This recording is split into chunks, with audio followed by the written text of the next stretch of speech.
De nombreux fans de la WNBA crient au scandale concernant l'arbitrage, car les officiels ont littéralement fermé les yeux sur la situation. On dirait que Caitlin Clark est devenue la proie à abattre à chaque match. Elle subit une violence physique et un traitement de choc qu'aucune autre joueuse de la ligue n'a à endurer. La WNBA ne lève pas le petit doigt pour protéger sa poule aux œufs d'or, sa seule véritable attraction et superstar. Et voilà le résultat désastreux.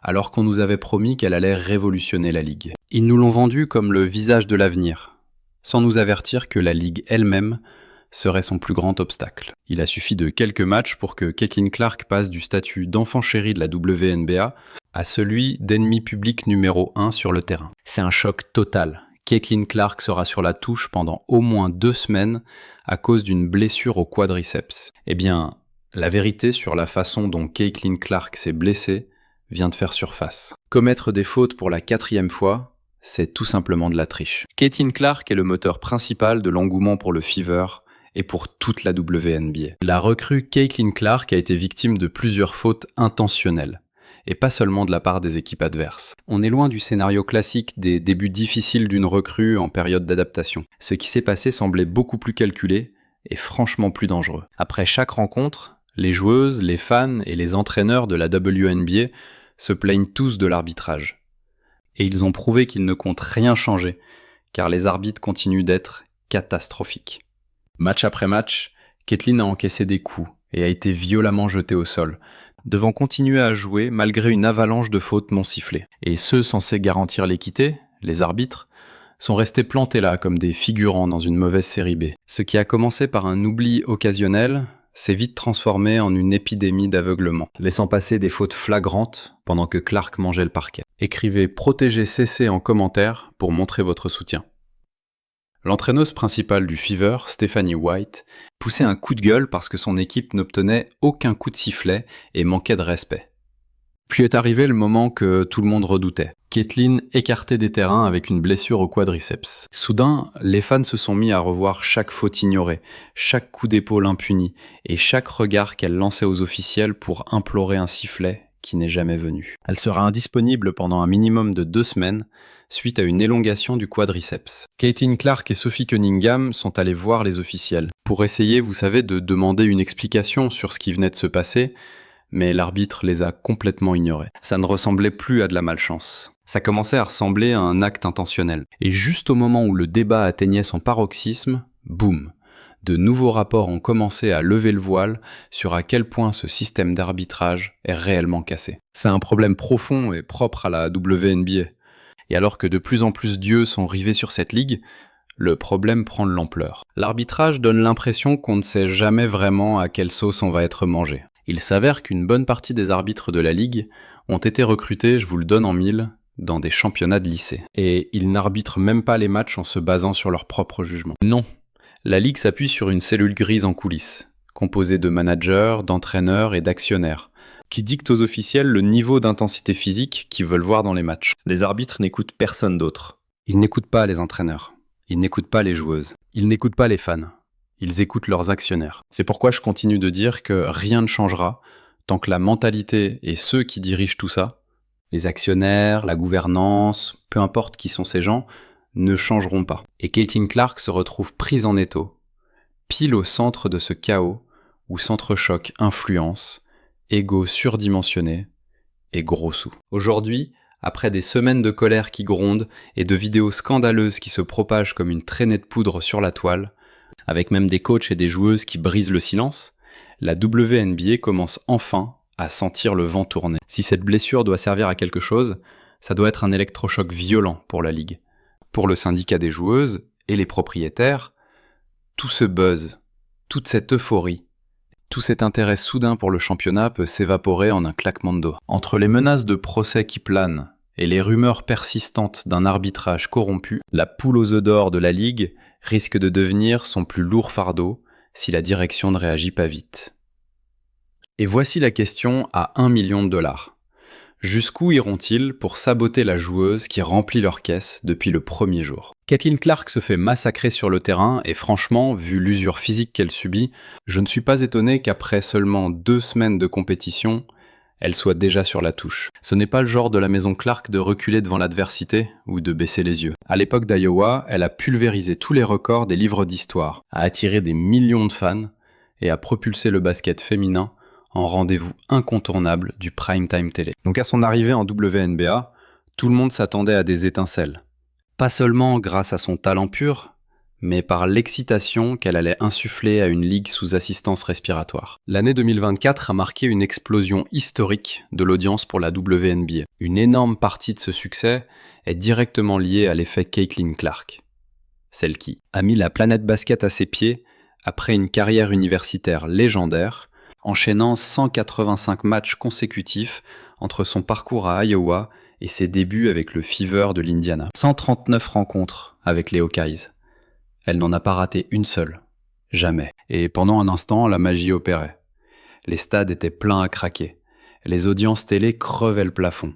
Mais au lieu de lui dérouler le tapis rouge, la Ligue l'a accueilli avec des coups de coude, de la méchanceté et une hostilité immédiate. On parle de Caitlin Clark, la nana responsable de 26,5% de toute l'activité économique de la WNBA la saison passée, incluant les revenus, du merchandising, de la billetterie et des droits de diffusion. Caitlin Clark out pour au moins 2 semaines. Mais la WNBA peut-elle survivre sans elle? La Ligue peut-elle encore bourrer les salles et faire de l'audience? Dès qu'elle a posé le pied sur le parquet chez les pros, ce n'était plus du basket. C'était devenu une affaire personnelle. Chaque duel ressemblait à un parcours du combattant. Les défenseuses ne se contentaient pas de la marquer. Elles lui rentraient dedans comme si on était dans l'octogone pour un combat de MMA. Elles subissaient une pression tout-terrain, des coups en traître loin du ballon et des contacts dignes d'un match de rugby, pas de basket. Et les arbitres dans tout ça? Aux abonnés absents, invisibles. Des fautes qui auraient valu un coup de sifflet immédiat pour n'importe quelle autre star étaient ignorées pour Clark. Encore et encore, elle a dû serrer les dents et encaisser. Les arbitres ont clairement montré leur vrai visage, mec. Sérieux, il en avait plus rien à faire. Le je m'en foutisme total. Le monde entier voyait à quel point les décisions étaient scandaleuses. Mais eux, imperturbables. Ils étaient décidés à régler leur compte avec le Fever, quoi qu'il arrive, sur le terrain. Et je te le dis cash, c'est exactement ce qui s'est passé, frérot. Il y a un véritable complot contre Caitlin Clark. Pendant ce temps, la Ligue nous servait la même rengaine fatiguée. Elle doit juste s'adapter. Mais pourquoi c'est toujours à elle de changer? Pourquoi Caitlin Clark est la seule star qu'on somme de s'endurcir pendant que les autres sont protégés comme la prunelle de leurs yeux? Et puis, le couperet est tombé avec cette blessure. Après avoir accumulé des temps de jeu inhumains match après match, souvent plus de 35 minutes par soir, Caitlin est mise à l'arrêt pour une élongation du quadriceps gauche, absente pour un minimum de 2 semaines. On nous sort que si les gens râlent, c'est juste parce qu'ils débarquent à peine dans l'univers de la WNBA. Des novices qui ne pigent rien au code du jeu. Mais faut arrêter de se voiler la face, il y a un vrai souci de fond. C'était pas juste un contretemps. C'était un véritable coup de massue pour le Fever de l'Indiana et une perte colossale pour toute la ligue. Et pour une tonne de supporters, ça ne ressemblait pas à un hasard malheureux. Ça avait le goût amer de la négligence. Le résultat final d'une saison entière d'agressions laissées impunies, orchestrée par une ligue incapable de protéger la seule joueuse qui faisait tourner la boutique. La meneuse du Fever, Caitlin Clark, s'est fait une élongation au quadriceps gauche et sera sur la touche pour au moins 2 semaines. Et croyez-moi, c'est pas la faute à pas de chance. C'est un désastre qu'on aurait pu éviter. Le pire dans tout ça, le silence assourdissant. La Ligue n'a pas lâché un traître mot sur le traitement de choc que Caitlin subissait match après match. Pas de communiqué, pas d'excuses, juste un nom de plus griffonné sur la liste des blessés. Sauf que c'était pas n'importe qui.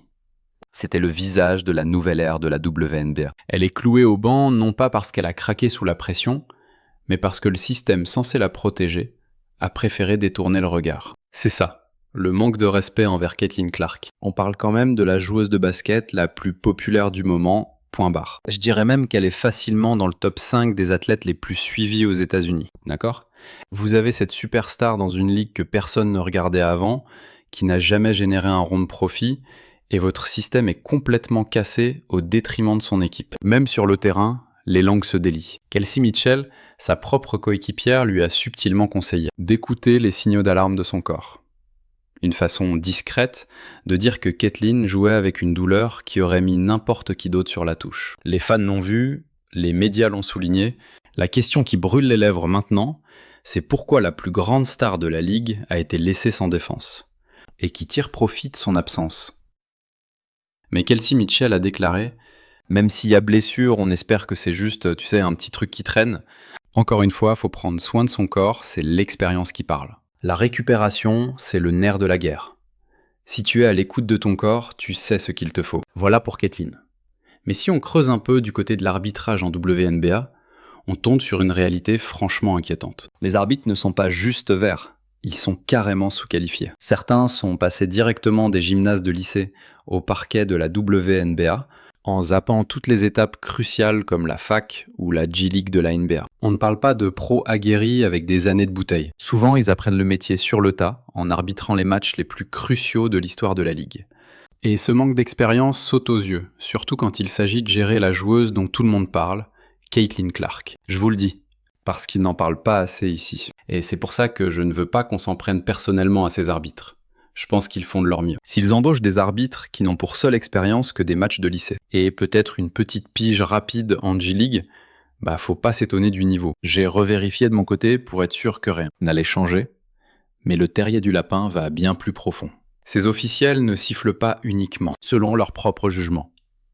Dans l'ombre, un comité de compétition rôde et dicte la manière dont les matchs doivent être arbitrés. Ce comité ne se compose pas d'entités neutres, mais d'un mélange de coachs, de managers généraux et d'investisseurs qui ont tous leur propre bille dans le jeu. Et croyez-moi, on n'est pas dans la théorie du complot. Des sources internes à la Ligue ont vendu la mèche lors d'interviews. On donne des consignes précises aux arbitres sur le degré d'agressivité à tolérer et sur les fautes à privilégier. L'objectif est de coller à l'image de marque que la Ligue veut vendre, quitte à sacrifier l'équité sportive. Il existe un comité réunissant actionnaires, entraîneurs, propriétaires et directeurs généraux. C'est eux qui dictent la loi sur le parquet, et les arbitres ne sont que les exécutants de cette vision du basket. L'arrivée de Caitlin Clark vient mettre un grand coup de pied dans cette fourmilière bien organisée. Elle impose un tempo inédit et capte une attention médiatique jamais vue auparavant. Ce coup de projecteur dérange profondément le système en place. Son jeu explosif jure totalement avec le style lent, rugueux et physique que le comité semble affectionner.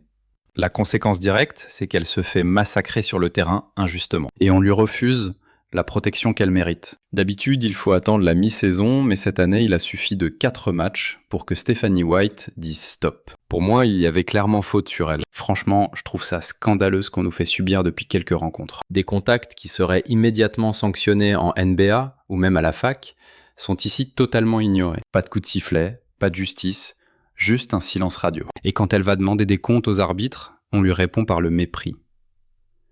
Ce n'est pas de la paranoïa. Le biais est systémique. Vous voyez ce qui se passe sous vos yeux ? C'est un arbitre de la WNBA qui tourne littéralement le dos à Caitlin Clark et au Fever. C'est hallucinant. Je veux dire, le type lui tourne le dos et l'ignore royalement. C'est grave. Encore et encore, Clark encaisse des coups sans qu'un sifflet retentisse, alors que le moindre de ses contacts est sanctionné direct. La coach Stephanie White a tenté de contester une de ses actions lors d'un moment chaud du match, mais une règle obscure l'a bloquée, parce qu'elle n'avait plus de temps mort complet, juste une remise en jeu. Les officiels sont restés bien à l'abri.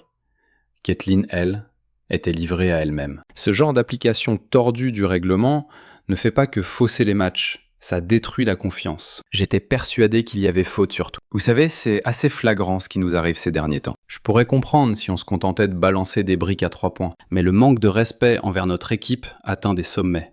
C'est vraiment décevant. On ne parle pas ici de simples erreurs isolées. On parle d'une structure pourrie où les arbitres ne répondent pas à l'éthique du jeu mais à des intérêts dissimulés. Caitlin Clark n'est pas seulement la cible des défenseurs adverses. Elle est visée par un système prêt à tout pour contrôler le récit plutôt que de protéger sa pépite. La seule attraction de votre ligue, la seule capable de remplir les salles, risque de finir à l'infirmerie pour un bon bout de temps. Et là, vous allez faire quoi, bordel ? Plus les infos sortent, plus le tableau devient clair. Cette crise de l'arbitrage n'est pas un hasard, c'est délibéré. La Ligue peut tenter d'étouffer l'affaire, mais la colère ne fait que monter. Les fans ne sont pas les seuls à gueuler. Joueuses, coachs et analystes de tout le pays critiquent ouvertement l'arbitrage, avec Caitlin Clark au cœur de la tempête. Il ne s'agit pas de réclamer un traitement de faveur. On exige simplement de l'équité dans ces situations. Et je capte cette frustration, qui vient surtout, à mon avis, de l'incohérence totale des décisions. Mais attendez, écoutez bien. Ce n'est pas un problème exclusif à la WNBA. Quand les arbitres ferment systématiquement les yeux sur des fautes évidentes commises contre une star qui attire une audience record, le public finit par réclamer des comptes. L'un des moments les plus commentés de la saison s'est produit lors du choc explosif entre le Fever et le Liberty. Alors que le match se jouait sur le fil, Clark a attaqué le cercle et a subi une faute indiscutable de la part de Natasha Cloud. Le contact était tellement flagrant que les ralentis sous tous les angles l'ont confirmé. Et pourtant, pas un seul coup de sifflet. Circulez, y a rien à voir, match terminé, super. Au moment de la faute, CBS a mentionné qu'il lui restait un challenge. Mais honnêtement, ça n'avait aucune importance. Elle était dans l'impossibilité totale de l'utiliser. Stephanie White ne pouvait pas contester cette faute sifflée contre Lexi Hull, celle-là même qui a offert les lancers francs de la victoire à Sabrina Ionescu, simplement parce qu'elle n'avait plus de temps mort. Il faut impérativement un temps mort complet et non un temps mort partiel pour pouvoir lancer une procédure de contestation vidéo. Ce qui me dérange vraiment là-dedans, c'est qu'il aurait été préférable que les commentateurs de CBS s'abstiennent de mentionner ce challenge, vu qu'il était réglementairement impossible. Clark et ses coéquipières ont immédiatement foncé sur les officiels pour demander des explications. Mais elles n'ont rien obtenu. Les arbitres ont simplement tourné les talons et sont partis. Ça a envoyé un message limpide, pas seulement à Clark, mais à tous les téléspectateurs. Le sifflet ne sonne pas de la même manière pour tout le monde, et ce n'était pas un incident isolé. Plus tôt dans la rencontre, la coach Stephanie White avait tenté de contester une faute douteuse sur Lexi Hull, mais faute de posséder un temps mort complet, le règlement de la Ligue l'a empêché d'agir. Les fans qui ne maîtrisent pas toutes les subtilités du règlement ont cru que White avait fait une erreur de coaching. En réalité, elle avait les mains liées par un système conçu pour protéger les officiels de toute remise en question. Il y a clairement un dysfonctionnement majeur si ça ne concerne pas qu'une seule équipe. Et d'ailleurs, précisons-le, ça ne touche pas uniquement l'Indiana Fever. Je sais bien que c'est le sujet brûlant de la semaine. Brittney Griner a carrément quitté une interview sur la ligne de touche pour aller hurler sur les arbitres. Les joueuses se retrouvent vulnérables, pendant que les arbitres restent protégés par des technicités. La frustration a désormais largement dépassé les frontières de l'Indiana. Brittney Griner a stoppé net une interview en direct à la mi-temps pour critiquer avec véhémence l'arbitrage à la télévision nationale. D'autres entraîneurs ont qualifié la qualité de l'arbitrage d'irrespectueuse lors des conférences de presse d'après-match. Ces plaintes ne sont pas de simples réactions émotionnelles.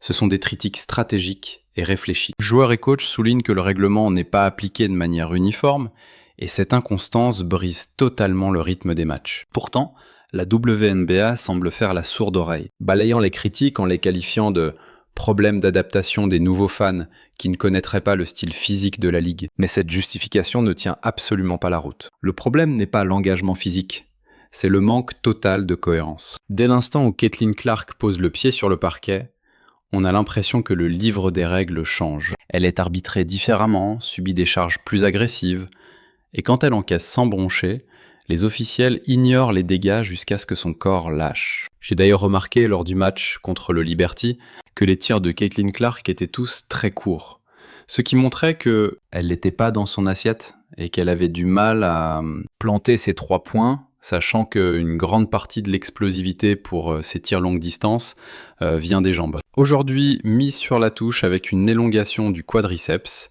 elle incarne une controverse au sein de la Ligue qui refuse de s'éteindre. Ceux qui élèvent la voix ne défendent pas seulement Clark.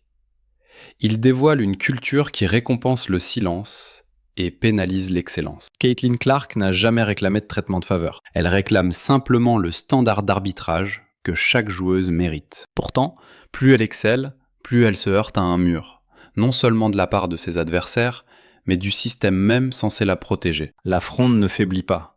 Bien au contraire, elle s'intensifie dangereusement. La Ligue a clairement sous-estimé cette force de la nature, qui a enchaîné 185 matchs consécutifs. En cumulant sa carrière épique dans l'Iowa et ses débuts explosifs avec le Fever de l'Indiana, 139 rencontres, rien qu'avec les Hawkeyes de l'Iowa. Elle n'a jamais manqué à l'appel. C'est évident. Caitlin porte un poids monumental sur ses épaules. C'est une superstar qui débarque et remplit les salles partout où elle passe. Mais attention, Le public ne vient plus juste pour applaudir, ils sont là pour analyser. La WNBA tenait une occasion en or de redéfinir son avenir autour de ce talent générationnel unique. Caitlin Clark n'a pas simplement rejoint la ligue. Elle lui a littéralement envoyé une décharge électrique. Elle a bourré les arènes à craquer et pulvérisé tous les records d'audience, tout en attirant une nouvelle vague de fans prêts à investir massivement dans le produit. Mais au lieu de décoller avec elle, la ligue semble s'effondrer sous la pression. Ils s'accrochent désespérément à des structures de pouvoir obsolètes en niant l'évidence. Les supporters, eux, n'ont rien raté du spectacle. Ils l'ont vu se faire plaquer au sol, sans aucune conséquence pour l'agresseur.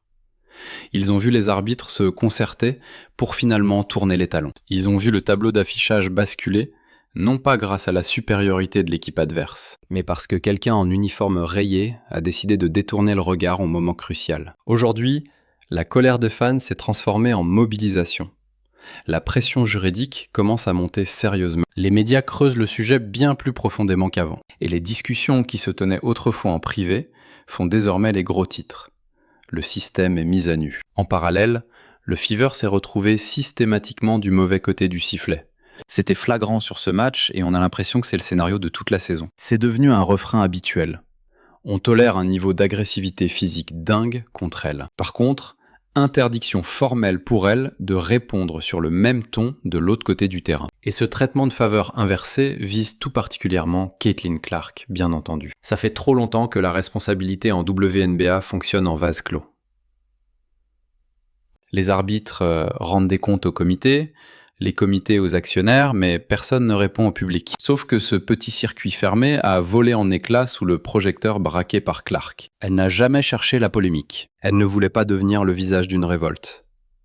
Mais quand les sifflets se taisent, alors que les coups de coude pleuvent, la Ligue l'oblige à endosser ce rôle. Désormais, chaque décision biaisée, chaque faute imaginaire sifflée contre elle, chaque coup bas ignoré par l'arbitrage alimente un incendie impossible à contenir. Ce n'est pas une question de favoritisme. C'est l'intégrité même du jeu qui est en jeu. Parce que le traitement infligé à Caitlin Clark envoie un message terrible. À toutes les futures stars et à chaque petite fille qui regarde depuis les tribunes. Même si tu brises les records, même si tu écris l'histoire, le système peut encore te punir de briller trop fort. C'est pas juste injuste, c'est intenable à long terme. Une ligue qui échoue à protéger ses pépites risque tout simplement de les perdre. Une blessure, une controverse, une faute non sifflée à la fois. Si la WNBA ne remet pas en question sa direction de l'arbitrage de manière critique, ainsi que les forces de l'ombre qui influencent les matchs, les procès ne seront que le début des ennuis. Car ce problème ne va pas disparaître. Les fans de Caitlin Clark ne lâcheront rien. Les médias ne lâcheront pas l'affaire non plus. La vérité a déjà éclaté. La seule question qui reste, la Ligue va-t-elle agir avant qu'il ne soit trop tard ? Écrivez Protéger CC en commentaire pour montrer votre soutien. Aimez la vidéo, abonnez-vous et activez toutes les notifications pour ne rien rater de la suite. Clique sur la vidéo qui s'affiche à l'écran et on se retrouve tout de suite dans la prochaine.